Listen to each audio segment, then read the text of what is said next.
Hello everyone, welcome back to RS Nursing Education. Today we will learn about cell junctions, its types, and we will cover the small topics like apoptosis, cell murder or cell necrosis. So let's start.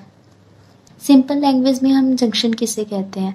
जब दो चीज़ें आपस में meet करती हैं या एक दूसरे से कनेक्ट करती हैं, तो वो जिस पॉइंट पे कनेक्ट करती हैं हम उस पॉइंट को जंक्शन बोलते हैं। तो सेम सेल जंक्शन भी वही है कि जिस पॉइंट पे दोनों सेल्स आपस में कनेक्ट करेंगे उसे हम सेल जंक्शन बोलते हैं। तो बेसिकली ये क्या होती हैं? प्रोटीन की स्ट्रक्चर्स होती हैं जो कि दो सेल्स को आपस में जोड़ती हैं। ठीक है, तो इसकी डेफिनेशन लिखी है मैंने यहाँ पे। Cell junctions are protein structures that physically connect cells to one another. Okay, next one is importance of cell junctions.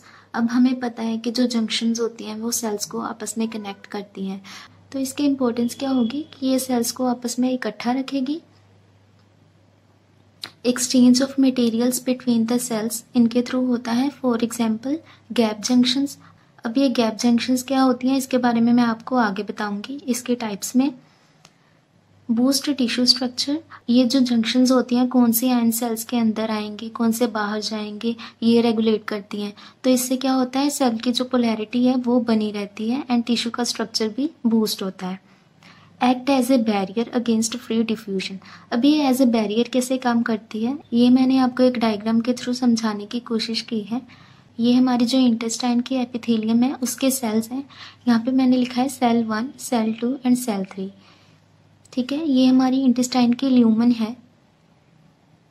अब हमें पता है कि यहाँ पे बहुत सारे न्यूट्रिएंट्स होते हैं जो इन एपिथेलियम सेल्स के थ्रू एब्जॉर्ब होते हैं एंड देन ब्लड में ट्रांसपोर्ट होते हैं। फॉर एग्जाम्पल यहाँ पे कुछ फूड पार्टिकल्स और न्यूट्रिएंट्स हैं, उन्होंने ब्लड में जाना है तो ये डायरेक्ट उनको यहाँ से यहाँ तक नहीं जाने देगी क्योंकि ये बीच में क्या क्रिएट करती है, टाइट जंक्शन। अब इसकी इम्पोर्टेंस क्या है, क्योंकि यहाँ पे फूड पार्टिकल्स के साथ हमें पता है कि जो हमारी गट है उनमें बहुत सारे बैक्टीरियाज होते हैं या कुछ और भी पैथोजेंस होते हैं। अगर ये उनको अलाउ कर दे तो क्या होगा, वो भी ब्लड में डायरेक्ट ट्रांसफर हो जाएंगे। तो इसलिए यहाँ पे टाइट जंक्शन होती है जो कि उनको प्रिवेंट करती है डायरेक्ट ब्लड में जाने से। तो ये एज ए बैरियर काम करती है।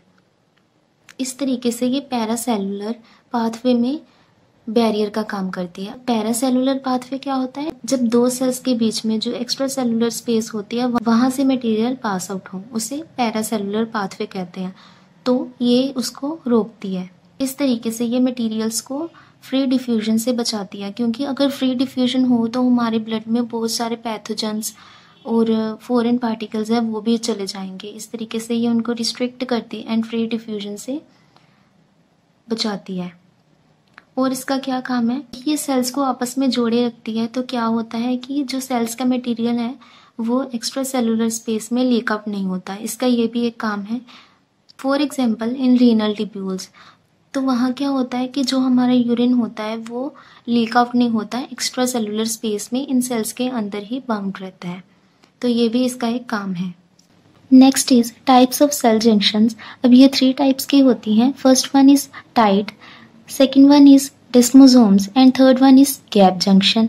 सबसे पहले हम टाइट जंक्शन के बारे में पढ़ेंगे। तो पहले मैं आपको डायग्राम समझा देती हूँ, फिर आपको ये मटेरियल समझ आ जाएगा कि मैंने क्या लिखा है। इस डायग्राम में क्या है, ये 2 सेल्स हैं, ये सेल 1 है, ये सेल 2 है। इनकी जो मेम्ब्रेन्स हैं आपस में क्या है, फ्यूज्ड होती हैं। तो ये आपस में फ्यूज होके क्या करती हैं, एक टाइट जंक्शन बना लेती हैं। ठीक है, और ये एक्स्ट्रा सेलुलर स्पेस है। तो वही मैंने लिखा है, membranes of the 2 sales become opposed, means कि एक दूसरे के क्लोज कांटेक्ट में रहती हैं। आउटर लेयर है जो मेम्ब्रेन्स की वो स्ट्रॉन्गली फ्यूज होती है एक दूसरे से। इसकी एग्जांपल क्या है, ये कहाँ पे पाई जाती है, ये इंटेस्टाइनल म्यूकोजा में पाई जाती है, जो डायग्राम मैंने आपको ऊपर समझाया था ये वाला। ये इंटेस्टाइनल म्यूकोजा में पाई जाती है and walls of renal tubules में पाई जाती है। Next one is desmosomes. अब इसे एडेरेंस जंक्शन भी बोलते हैं। इसमें क्या होता है कि जो सेल्स की मेम्ब्रेन्स हैं वो एक दूसरे से सेपरेटेड होती हैं 150 to 350 एंगस्ट्रॉम स्पेस से। ये आपको डायग्राम से क्लियर हो जाएगा। ये फर्स्ट सेल है, ये सेकंड सेल है, तो इनके जो मेम्ब्रेन्स हैं 150 to 350 एंगस्ट्रॉम स्पेस से सेपरेटेड है। ये एक्स्ट्रा सेलुलर स्पेस है। इसमें क्या होता है कि सेल की मेम्ब्रेन्स पे प्रोटीन्स लगी होती हैं, जिनके जो फाइबर्स हैं वो सेल्स के अंदर तक एक्सटेंड होते हैं दोनों साइड से। तो वही मैंने लिखा है, dense accumulation of protein on both surfaces of the membranes. ठीक है, जो फाइबर्स होते हैं वो एक्सटेंड करते हैं इनटू द सेल्स। तो ये कहाँ पे प्रेजेंट होती हैं? उन टिश्यूज में जो कि स्ट्रेच होते हैं, फॉर एग्जांपल हमारी स्किन, हमारे heart and muscles. Next one is gap junctions. इसे हम नेक्सेस भी बोलते हैं। जो सेल्स की मेम्ब्रेन है वो स्पेस से सेपरेटेड होती हैं। अब इस स्पेस में क्या होता है, चैनल्स बने होते हैं जो कि दोनों सेल्स को आपस में कनेक्ट करते हैं। ये इसका डायग्राम है। ये सेल्स की मेम्ब्रेन्स हैं, इन दोनों के बीच में क्या है, चैनल्स बने होते हैं जो कि दोनों सेल्स को आपस में कनेक्ट करते हैं। और इन चैनल्स का डायमीटर क्या होता है, 1.5 नैनोमीटर। ओके, अब इसके एडवांटेज क्या है? इससे क्या होता है, जो हमारा इलेक्ट्रिकल पोटेंशियल है एक सेल से दूसरे सेल तक तेजी से जाता है। ठीक है, इन चैनल्स के through. For example cardiac and smooth muscle cells. दूसरी एडवांटेज क्या है कि हमारे ions and small molecules up to molecular weight 1000 वो डायरेक्ट ट्रांसफर हो जाते हैं इनके through. Example sugars and amino acids. यहाँ पे हमारा जंक्शंस वाला टॉपिक कंप्लीट होता है। नेक्स्ट हम करेंगे एपोप्टोसिस। अब हम पढ़ेंगे अबाउट एपोप्टोसिस। तो हमें पता है कि हमारी बॉडी में बहुत सारे सेल्स होते हैं, वो सेल्स डैमेज हो जाते हैं, फिर हमारी बॉडी में नए सेल्स बन जाते हैं। ये सब कैसे होता है? एक प्रोसेस से होता है जिसको हम सेल सुसाइड और प्रोग्राम्ड सेल डेथ बोलते हैं। इसमें क्या होता है कि सेल अपने आप को ख़त्म कर लेता है, इसीलिए ही इसको सेल सुसाइड बोला गया। इसमें क्या होता है कि हमारी बॉडी के सेल्स हैं वो मर जाते हैं एंड एब्जॉर्ब हो जाते हैं अंडर द जेनेटिक कंट्रोल। ये एक नॉर्मल इवेंट है in the life of the organism. इसमें क्या होता है कि सेल्स का जो अपना ही जीन होता है वो एक्टिव रोल प्ले करता है इसकी डेथ में। अब आप पूछेंगे कि इसकी सिग्निफिकेंस क्या है, क्या इसकी इम्पोर्टेंस है? तो हमें पता है कि हमारी बॉडी में बहुत सारे अनवांटेड सेल्स होते हैं जिनकी हमें ज़रूरत नहीं होती, तो हमारी बॉडी में उनको एलिमिनेट करने के लिए ये प्रोसेस काफ़ी इम्पोर्टेंट है।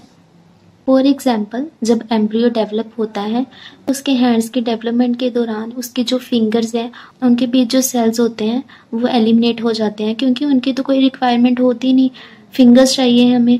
तो वो सेल्स क्या होते हैं, अनवांटेड होते हैं और वो इस प्रोसेस से एलिमिनेट हो जाते हैं। तो अडल्ट्स में इसकी क्या सिग्निफिकेंस है? फॉर एग्जांपल, हमारी बॉडी में कैंसर वाले जो सेल्स होते हैं उनको एलिमिनेट करने के लिए बहुत इंपॉर्टेंट होता है, क्योंकि अगर वो सेल्स एलिमिनेट नहीं होंगे तो क्या कर देंगे, वो डिवाइड कर करके वहाँ पे एक ट्यूमर की फॉर्मेशन कर देते हैं। तो अगर हमारी बॉडी में एपोप्टोसिस ना हो तो कैंसर का भी खतरा हो सकता है, क्योंकि जो डैमेज्ड सेल्स हैं वो एलिमिनेट नहीं होंगे। यहाँ पे हमारा एपोप्टोसिस कंप्लीट होता है। आगे हम पढ़ेंगे सेल मर्डर और सेल नेक्रोसिस। तो इसको मैं आपको एक बिल्कुल सिंपल सी लैंग्वेज में बताती हूँ। आपने हमारे घरों में हमारी मम्मियों को बोलते हुए सुना होगा कि खराब फ्रूट्स के साथ अच्छे फ्रूट्स नहीं रखने चाहिए। वो क्यों बोलती हैं? क्योंकि जो खराब फ्रूट्स हैं वो अच्छे फ्रूट्स को भी क्या कर देंगे, खराब कर देंगे। उसी तरीके से हमारी बॉडी में भी क्या होता है कि जो डैमेज्ड सेल्स होते हैं अगर वो एलिमिनेट ना हो तो वो क्या करते हैं, हमारे हेल्दी सेल्स हैं उनको भी क्या कर देते हैं, डिस्ट्रॉय कर देते हैं। इसी को ही हम सेल मर्डर बोलते हैं कि जो डिसीज्ड सेल्स होते हैं वो हेल्दी सेल्स को भी क्या कर देते हैं, ख़त्म कर देते हैं। इसीलिए इसको सेल मर्डर बोला गया। तो इसके और क्या कॉजेज हो सकते हैं? इंजरी हो गई, कोई इन्फेक्शन हो गई, कोई डिसीज़ हो गई, lack of blood flow to that area. अब हमें पता है कि हमारे सेल्स को ब्लड की और ऑक्सीजन की कितनी ज़रूरत होती है। तो अगर हमारे सेल्स के पास ऑक्सीजन नहीं पहुंचेगी तो वो क्या होंगे, ख़त्म हो जाएंगे। और इसका और एक क्या कोज है, इन्फ्लामेशन। इन्फ्लामेशन की वजह से भी जो सेल्स हैं उनकी डेथ हो जाती है। That's all for today. Thank you for watching this video. Video अच्छा लगे तो इसको लाइक करना एंड चैनल को सब्सक्राइब करना।